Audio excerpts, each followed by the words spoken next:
संगत जी, प्रेमा ने बोला, प्यार से कहना।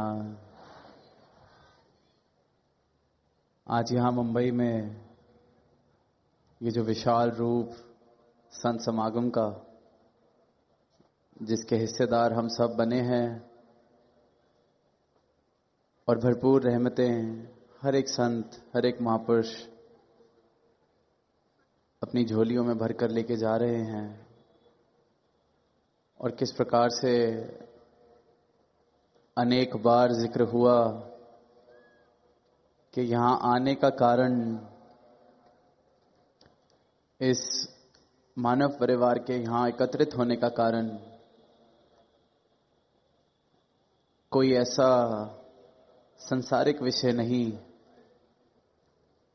कोई ऐसी मांग का या किसी डर का विषय नहीं, पर बल्कि केवल और केवल प्रेमा भक्ति है, जो हम सबको हमारे जीवन में जिसकी झलक, जिस प्रेम की झलक, जिस प्रेमा भक्ति की झलक हमारे सद्गुरु की कृपा से आई है।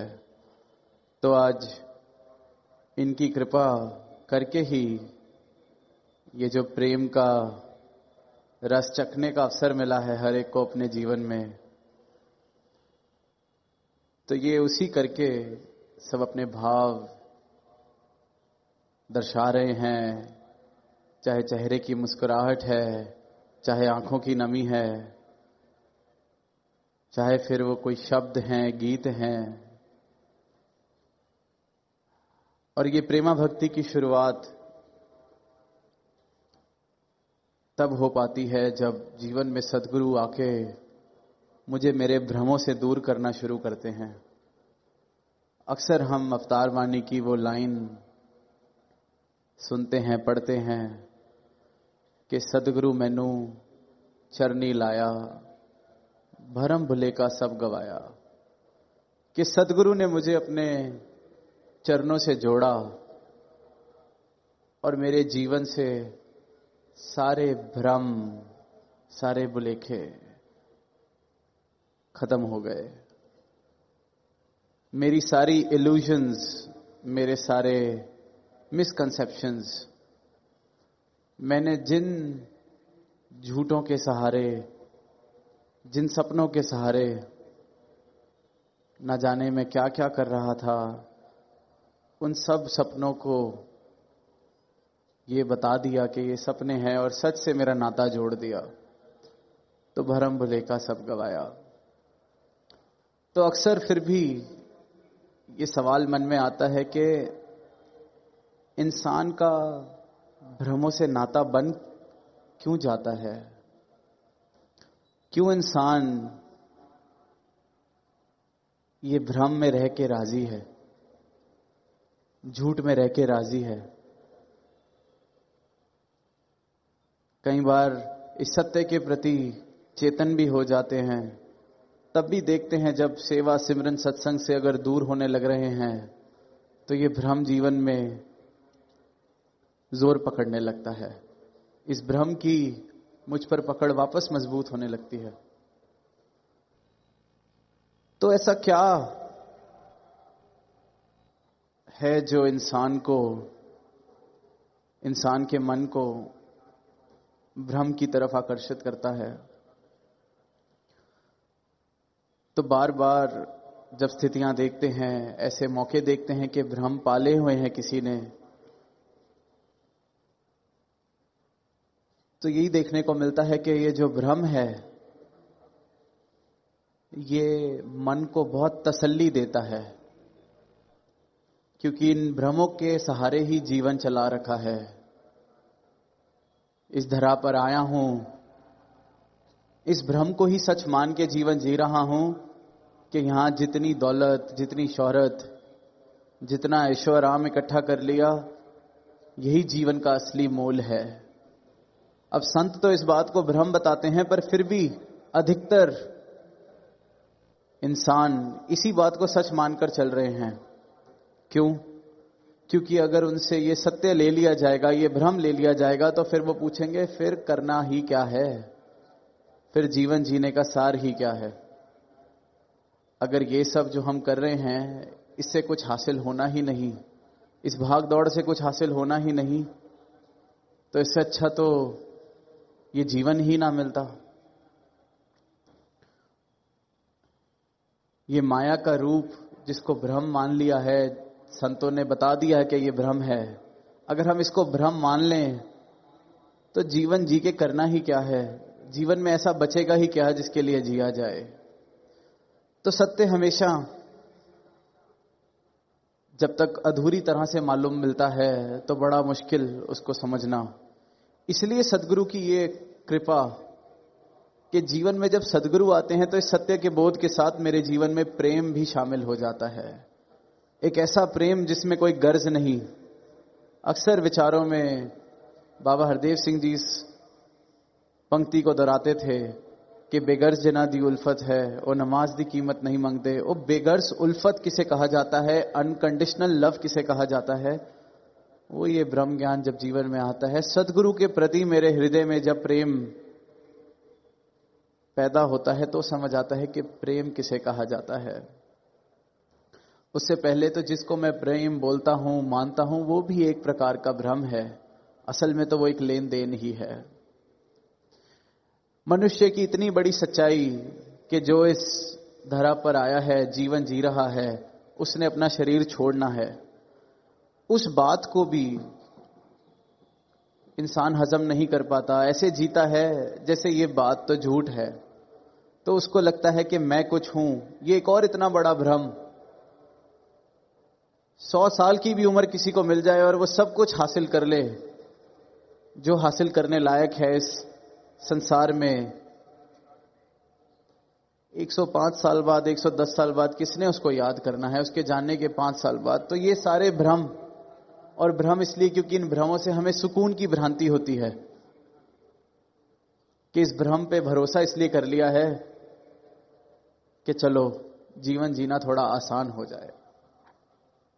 कोई गलती कर बैठता है, किसी रिश्ते में खटास आ जाती है, तो वो इस भ्रम को मान के ही राजी है कि मेरी तो गलती ही नहीं थी, ताकि कम से कम ताउम्र वो रिश्ता खोया तो मेरे मन में यही बात बनी रहे कि मेरी गलती नहीं थी, सामने वाले की थी। इसी भ्रम से मैं कम से कम उस रिश्ते के खोने का वजन उठाना थोड़ा हल्का महसूस लगता है कि मेरी गलती नहीं थी।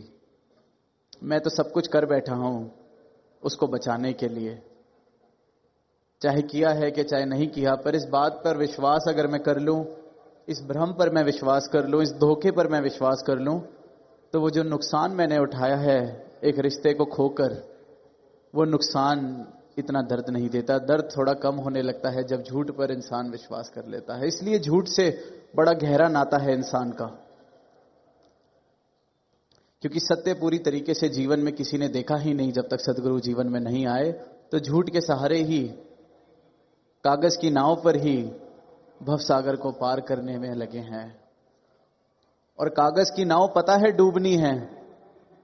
अब इस बात को मान लिया कि कागज की नाव पर समुद्र पार करने चला हूं, तो डूबने का डर तो मुझे घेर लेगा ना।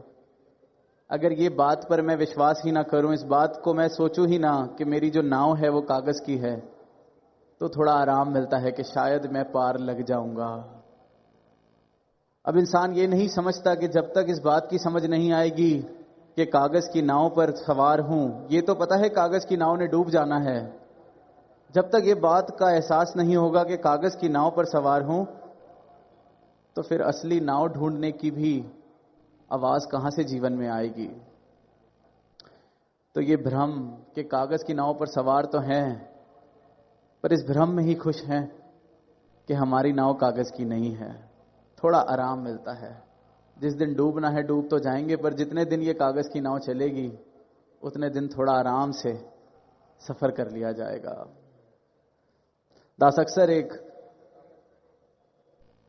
भगवान बुद्ध के जीवन से बात साझी करता है कि जब भी उनके पास कोई नया शिष्य, कोई नया साधक आता था कि मुझे भी निर्वाण क्या है बताइए, सत्य क्या है बताइए, तो वो उसको पहले कुछ समय के लिए, कुछ हफ्तों के लिए, कुछ महीनों के लिए एक शमशान घाट पर भेज देते थे कि तू थोड़े समय वहां रहे,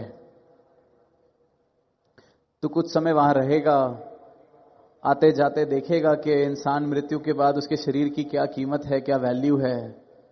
चाहे राजा का शरीर आए, चाहे रंग का शरीर आए, कहानी सबकी बराबर है। जब तेरे जीवन में इस सत्य का एहसास इस कदर बस जाए कि ये जो हस्ती है ये भ्रम है, इसका कुछ मोल नहीं, तब तू मेरे पास आना, तो शायद तुझे जो मेरे पास सत्य है वो मैं बता सकूं, तो तुझे कुछ फायदा मिले। शायद मेरा सत्य तेरे तक भी पहुंच सके, क्योंकि इस भ्रम से शायद तू ऊपर उठ जाए जब तू देख लेगा कि तेरे शरीर का भी क्या हाल होना है। कबीर दास जी ने लिखा कि साधो रे ये मुर्दों का गांव, कि ये जो दिख रहा है, ये धरा है, ये मुर्दों का गांव है। पीर मरे, पैगंबर मरे, राजा मरे, प्रजा मरे, मर गए वैद और रोगी। कोई ऐसा आया ही नहीं इस धरा पर जिसने इस शरीर को छोड़ना ही नहीं, तो ये गांव जिंदा नहीं, मुर्दों का गांव है। ये जो चकाचौंध दिख रही है, ये जो सब दिख रहा है, ये इस पल में जरूर सच्चाई है कि यहां जिंदगी दिख रही है, पर वैसे ये मुर्दों का गांव। पर फिर कबीर दास जी ने एक और बात लिखी कि मैं ना मरूं मरी वो संसारा, अब मोहे मिले है जीवन हारा। वही कबीर दास जी जो कह रहे हैं कि ये मुर्दों का गांव है, यहां सबने मरना है। वही कबीर दास जी फिर घोषणा कर रहे हैं कि मैं नहीं मरता, ये संसार मरेगा, मुझे जीवन हारा मिल चुका है। और दोनों ही कविताएं या दोनों ही बातें, दोनों ही शब्द उन्होंने अपनी शरीर रूपी यात्रा के दौरान ही लिखे, मरने के बाद नहीं लिखे। तो ये संतों के जो जागृत अवस्था में पहुंच जाते हैं, वो समझते हैं कि ये जो दिख रहा है, जिसको मैं संसार मानता हूं, जिसको मैं सब कुछ मानता हूं, उसने तो जरूर नहीं रहना, पर मुझे मेरा असली स्वरूप मेरे सदगुरु ने बता दिया है। मुझे जीवन हारा मिल गया है। जिसने जीना है, जो जीता आया है, जिससे सब कुछ जीवित है, यही मेरा असली स्वरूप। आदिकाल से जो सत्य है, अजर अमर, ना पैदा हुआ ना मरेगा, मैं भी इसी का अंश और मैं इसमें मिल चुका हूं, जीते जी मिल चुका हूं, अब मोहे मिले वो जीवन हारा, मैं ना मरूं मरी वो संसारा। तो इस मुर्दों के गांव में भी जीते जीते जीवन हारा प्राप्त हो सकता है, और बस इस जीवन हारे को प्राप्त कर लेना ही इस जीवन की सच्चाई, इस जीवन का सच्चा मकसद है, जिसको मंजिल मकसूद कहा गया है। तो इन्हीं शब्दों के साथ दास इजाजत चाहेगा, और यही अरदास कि सदगुरु इस धरा पर हर एक को, हर एक इंसान को, हर एक मानव को मंजिल मकसूद के पथ पर चला रहे हैं, हाथ पकड़कर चला रहे हैं। तो यही अरदास सच्चे पातशाह के चरणों से, सदगुरु के चरणों से, कि ये मंजिल मकसूद सभी को प्राप्त हो। ये जो कामिल इंसान कहा जाता है, realising the full potential of our being,